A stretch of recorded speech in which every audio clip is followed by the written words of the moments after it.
Halo, Rossoneri. Selamat datang kembali di Kabar Bola. Kali ini kami akan membahas berita terbaru seputar AC Milan.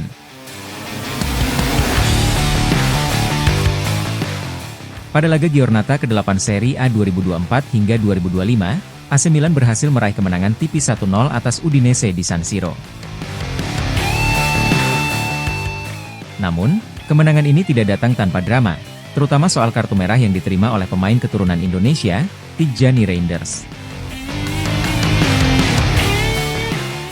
Pada pertandingan yang digelar Sabtu, 19 Oktober 2024, Milan memulai laga dengan intensitas tinggi sebagai tuan rumah. Hasilnya, mereka langsung unggul di menit ke-13 lewat gol Samuel Chukwueze. Gol ini bermula dari serangan balik cepat yang dimotori oleh Noah Okafor. Christian Pulisic, yang menerima passing dari Okafor, dengan cerdik memberikan assist kepada Chukwueze yang berdiri bebas. Satu tembakan dari kaki kiri Chukwueze berhasil mengecoh kiper Udinese, Maduka Okoye, meski sempat tertepis. Namun, petaka datang di menit ke-29. Gelandang andalan Milan, Tijjani Reinders, menerima kartu merah langsung usai dianggap melakukan pelanggaran terhadap Sandi Lovric yang sedang mengejar bola.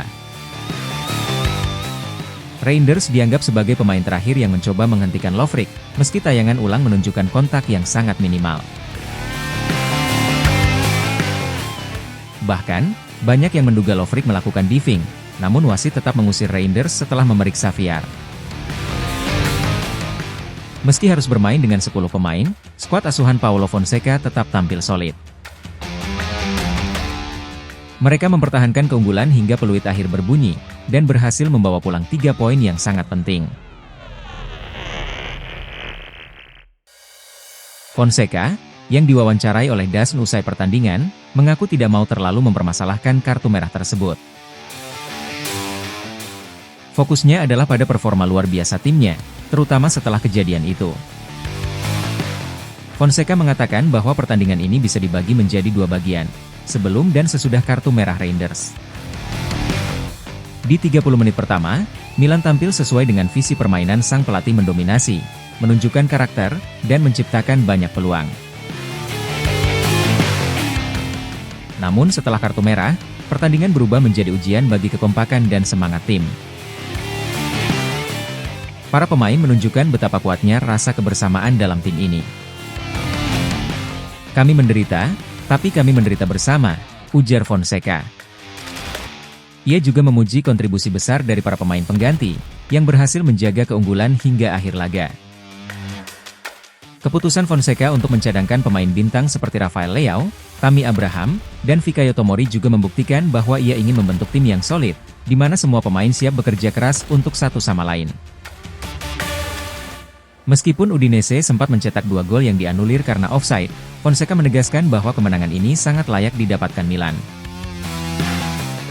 Kemenangan ini membawa AC Milan naik ke posisi keempat klasemen sementara Serie A dengan 14 poin dari 8 pertandingan, hanya terpaut 2 poin dari Napoli di puncak. Kedepannya, Milan akan menghadapi klub Brugge di Liga Champions, dan tentu kita berharap mereka bisa melanjutkan momentum positif ini. Di samping itu, AC Milan dengan kurangnya pemain asal Italia dalam skuad. Masalah ini bisa berdampak serius pada masa depan klub, terutama terkait dengan aturan Serie A dan Liga Champions. Seperti yang kita tahu, di beberapa pertandingan musim ini, AC Milan hanya menurunkan 1 pemain Italia dalam starting 11.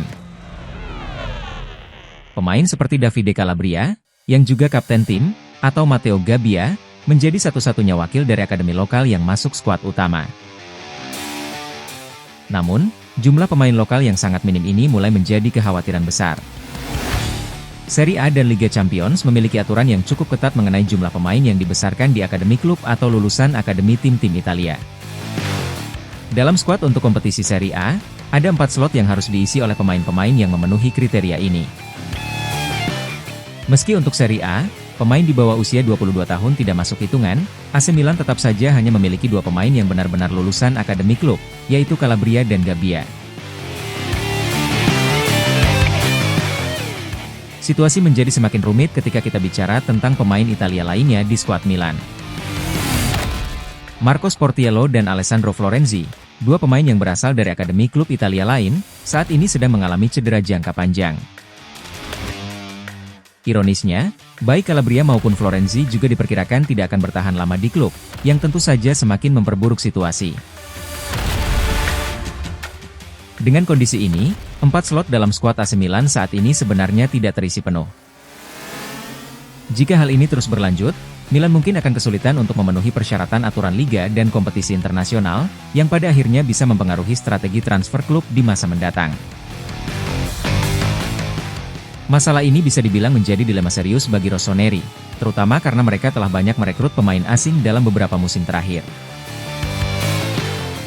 Jika AC Milan tidak segera mencari solusi, hal ini bisa berdampak pada keseimbangan tim, tidak hanya di level kompetisi domestik, tetapi juga di panggung Eropa. Jadi, Milanisti, dua masalah penting ini, kartu merah kontroversial Tijjani Reinders dan minimnya pemain Italia dalam skuad, menunjukkan bahwa meskipun AC Milan masih dalam jalur yang tepat untuk bersaing di papan atas Serie A, ada tantangan besar yang harus segera diatasi. Kemenangan tipis atas Udinese membuktikan kekuatan mental tim di bawah Paulo Fonseca, tetapi masalah dalam komposisi skuad bisa menjadi bom waktu yang harus dihadapi klub dalam jangka panjang, terutama terkait aturan Serie A dan Liga Champions. Apakah Milan bisa menjaga konsistensi performa dengan skuad yang semakin internasional? Dan bagaimana klub akan menyelesaikan masalah ini ke depan? Semuanya masih menjadi tanda tanya besar, dan tentu kita berharap Milan bisa mencari solusi terbaik untuk menjaga keseimbangan tim. Kita tunggu bersama perkembangan selanjutnya.